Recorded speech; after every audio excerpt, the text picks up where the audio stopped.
దైవ సంకల్పం కావ్యంలోని 2వ పద్యాన్ని మనం ఇప్పుడు చూస్తున్నాం. శ్రీమద్ ఆద్యార్యవర్య పూజిత మహాంధ్రదేశ దివ్యవనాద్యంబు తేజరిల్లు అందు కందోయి విందుగా ఆనందమెనయు సర్వ నగరోపవనము లెసంగుచుండు. ఆ కాలంలో ఆంధ్రదేశం ఎలా ఉందంటే, ఎక్కడ చూసినా కానీ పల్లెల్లో గొప్ప సుందరమైన కంటికి ఆనందాన్ని కలిగించే వనాలు, ఉపవనాలు, అంటే ఫల వృక్షాలు, పుష్పాలతోటి, తోటలతోటి కూడిన పల్లె సీమలు ఉండేవి. ఆంధ్రదేశంలో పల్లెలన్నీ అప్పుడు అలాగే ఉండేవి. ఎక్కడ చూసినా కానీ పూల తోటలు, పండ్ల చెట్లు తోటి నగరాలన్నీ కూడా అద్భుతంగా ఒక పంట సిరితోటి కళకళలాడిపోయేవి.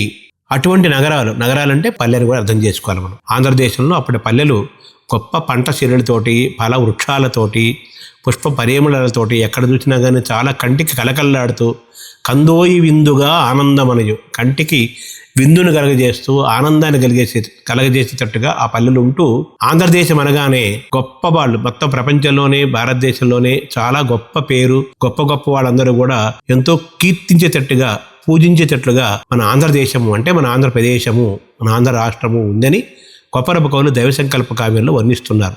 ఆ కాలంలో ఉండే అన్ని పల్లెలు కూడా ఇదే శోభతో ఉన్నాయని ఈ పద్యంలో కొప్పరపు కవులు చెబుతున్నారు. ఎందుకు ఇంతగా చెబుతున్నారో మనం ముందు మనం తెలుసుకుందాము, మనకు అర్థమవుతుంది. నమస్కారం.